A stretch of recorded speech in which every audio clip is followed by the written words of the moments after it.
नमस्कार दोस्तों, कुछ दिनों से सोनू निगम जी जो हैं वो कैंपेन चला रहे हैं टी सीरीज और भूषण कुमार जी के प्रति।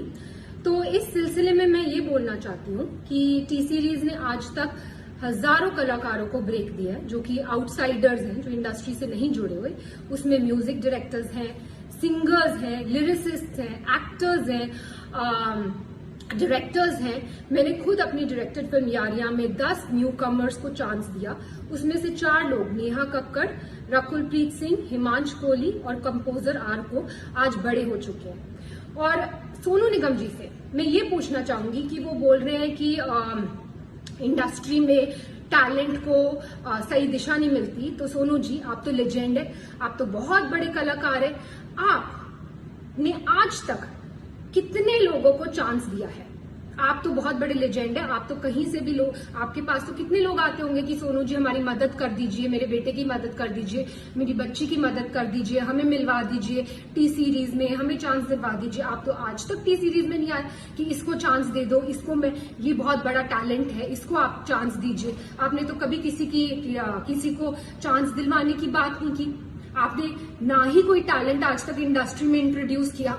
तो एक बात मैं आपको बता दूं सोनू निगम जी, कि सोशल मीडिया पे कैमरे के पीछे छुप के बोलना बहुत आसान है, पर आपने खुद ग्राउंड लेवल पे कितने टैलेंट को आगे बढ़ाया? किसी को भी नहीं। अपने सिवा, अपने आप को छोड़ के आपने किसी भी टैलेंट को इंडस्ट्री में चांस नहीं दिया। और आज आप हम पर ब्लेम कर रहे हैं कि हम लोगों को चांस नहीं देते, जबकि 97% लोग जो कि टी सीरीज में काम कर रहे हैं आज की डेट में, आप देख लीजिए, वो आउटसाइडर्स है, वो इंडस्ट्री किड्स नहीं है, उनका इंडस्ट्री से कोई भी लेना देना नहीं है। फिर भी हम उनको नए टैलेंट को ढूंढ रहे हैं और उनको चांस दे रहे हैं। दूसरी बात जो आपने बोली अपने वीडियो में, वो आपने ये बोली कि भूषण जी आपके पास आए और उन्होंने आपसे कहा कि भाई प्लीज मुझे बाला साहब ठाकरे से मिलवा दीजिए, प्लीज मुझे स्मिता ठाकरे से मिलवा दीजिए, प्लीज मुझे सहारा श्री से मिलवा दीजिए। मैं आप सबको ये बताना चाहती हूँ कि सोनू निगम जी खुद 5 रुपए में दिल्ली की रामलीला में गाना गाते थे। वहां से इनको स्पॉट किया गुलशन कुमार जी ने। उन्होंने इनका टैलेंट पहचाना, इनको टिकट्स दी फ्लाइट की, इनको बॉम्बे बुलाया और इनसे कहा गया कि बेटा मैं तुझे बहुत बड़ा कलाकार बनाऊंगा। आप बताइए सोनू निगम जी, आपसे ये बात कही गई कि नहीं कही गई कि आपको बहुत बड़ा कलाकार बनाएंगे? कही गई। और गुलशन जी ने आपकी इतनी एल्बम्स की, इतनी फिल्म्स की, आपको इतना इतना इतना ऊंचे मुकाम पे पहुंचाया। पर आपने क्या किया ये मैं अभी बताती हूँ। उससे पहले मैं अपने कुक शेरू को बुलाना चाहूंगी। ये शेरू है और ये शेरू, मैं तुमसे पूछना चाहती हूँ कि तुम कहाँ से हो? हाँ जी, मैं मधुबनी बिहार से हूँ। और तुम कितने साल से टी सीरीज में हो? मैं 1988 से मैं टी सीरीज में हूँ जी। तो तुम मुझे क्या बता रहे थे सोनू निगम जी? सोनू निगम जी के बारे में मुझे मालूम है बेटा। मैं जब आप लोग नहीं थे तभी गुलशन जी ने इनको दिल्ली से बम्बई लाए थे। मैं गुलशन जी के साथ ही उस टाइम में था, भूषण जी भी नहीं थे उस टाइम में। मैं गुलशन जी के साथ, मैं वो लोग बम्बई में रहते थे। सोनू निगम जी आए थे, उनके पास वो ऐसे छोटी स्कूटी होती है ना, उस भी आते थे। हमने हमारे ऑफिस में वो रिसेप्शन में बैठे रहते, कितना भी हिसाब आते थे तो उनसे मतलब मुलाकात करनी, कभी कोहली जी से, कभी मुकेश वगैरह, उनसे बातें करते रहते थे। घंटों घंटों लाइन में बैठे, मतलब वो उनसे बातें करना। फिर धीरे धीरे साहब आते, फिर साहब ने उनको बोला था कि मैं मतलब काम कराना है उनके साथ। काम कुछ बहुत दिन के बाद साहब ने, फिर 2-4 महीने के बाद साहब ने उसको भी आगे काम दिया। बहुत सारे एल्बम बनाए, बहुत फिर फिल्मों में चांस दिया, बेवफा सनम वगैरह बहुत हिट हुए उस टाइम में। तो उनका बहुत बड़ा नाम बन गया। बहुत बड़ा नाम हो गया। मतलब जब से मतलब ये जो भी है आज, ये जो भी है सब गुलशन जी की वजह से ही है मेरे हिसाब में। हाँ जी। सोनू जी की आप जानते होंगे, ये हमारे घर के कुक हैं और 88 से ये हमारे घर में। एनीवेज, अब मैं ये बताना चाहती हूँ कि 1998 में जब टी सीरीज की फैमिली के साथ ये हादसा हुआ था और गुलशन कुमार जी को खत्म कर दिया गया था, तब सोनू निगम जी ने क्या किया? तो सोनू निगम ने सोचा कि अब तो टी सीरीज का क्या होगा, टी सीरीज का तो कोई करता धरता है नहीं। ननू यानी कि भूषण कुमार, जो कि गुलशन कुमार जी के बेटे हैं, वो तो सिर्फ 18 साल के हैं, उनको तो कुछ आता धोता है नहीं। वो तो खुद ही मेरे पास आके हेल्प कर रहे हैं, मांग रहे हैं कि भाई मुझे इससे मिलवा दो, मुझे इससे मिलवा दो। वो तो किसी को इंडस्ट्री में जानते नहीं है।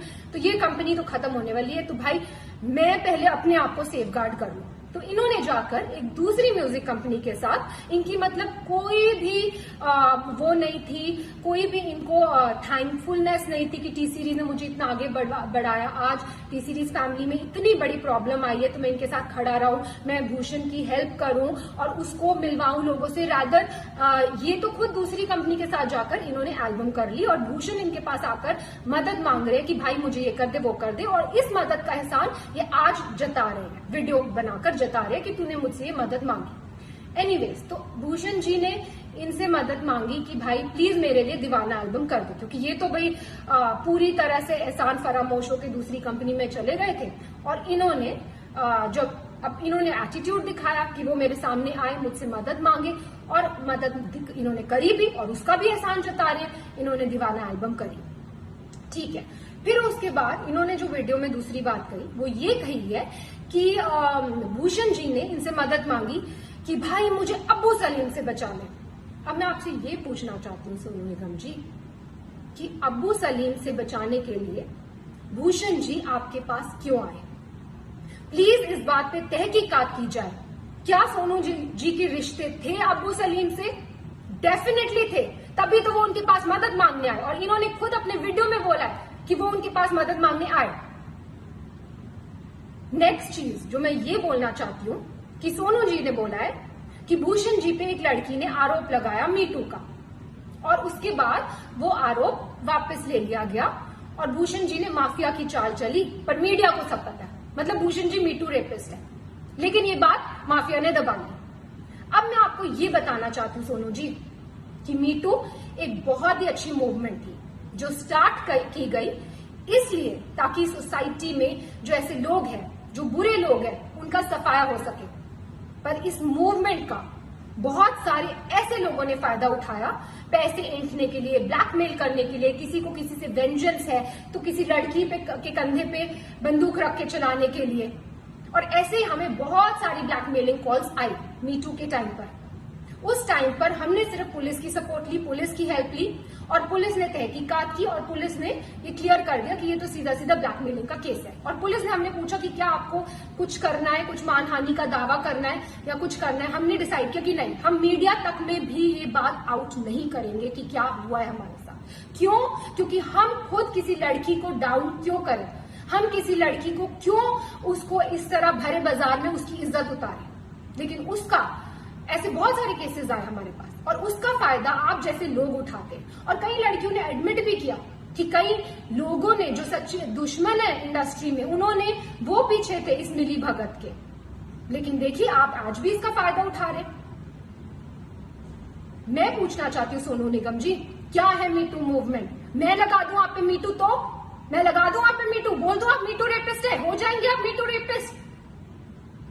तो प्लीज सोच समझ के वीडियो बनाया कीजिए, क्योंकि आपने धमकाया वीडियो में कि आप उस लड़की का वीडियो आउट कर देंगे, बेशक कीजिए, पर नेक्स्ट टाइम कोई भी वीडियो आउट करना हो, याद रखिए प्रूफ के साथ कीजिए।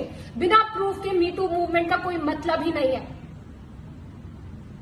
और कोई भी अगर बिना प्रूफ की कोई इल्जाम लगाता है, क्योंकि जब से आपने ही अपना वीडियो ऑन किया है तब से वापस हमारे पास ब्लैकमेलिंग कॉल शुरू हो गए, वापस कई लड़कियां उठ गई हैं कि हमें तो सोनू निगम जी से इंस्पिरेशन मिल गई है, हमें आप हमें काम दो, या तो हमें आप पैसा दो, नहीं तो हम आप पर ये कर देंगे। सिर्फ ये लड़कियां ही क्यों, बहुत सारे सिंगर्स और खड़े हुए हैं, वो कर रहे हैं, वो ऐसे ब्लैकमेल कर रहे हैं। मुझे ये वीडियो बिल्कुल भी नहीं बनाना था सोनू निगम जी, और भूषण जी ने तो मुझे स्पेशली बोला था कि हमें चुप रहना, हमें चुप्पी साधे रखनी है, लेकिन आपने अभी भी अपनी कैंपेन बंद नहीं की है। आज भी हम कोशिश करते हैं टी सीरीज से कि 80% लोग, 100% लोगों को चांस दे, पर कई बार लोगों को काम नहीं मिल पाता बिकॉज सो मेनी रीजंस। किसी म्यूजिक डायरेक्टर, कोई धुन में कोई कलाकार जाता है, कोई धुन में कोई कलाकार जाता है। 80% लोगों को तो काम मिल रहा है ना मार्केट में, जो 20% को लोगों को काम नहीं मिल रहा वो कोई भी शुरू हो जाएगा, कोई भी किसी पे भी आरोप लगा सकता है। तो ऐसा माहौल है। और आपने जब अपना वीडियो ऑन किया तो मैं आपको बता दूं कि मेरे साथ क्या हुआ। मेरे हस्बैंड के against death threats, social media पे डेथ थ्रेट्स, मेरे लिए रेप थ्रेट्स और मेरे बच्चे के लिए थ्रेट्स।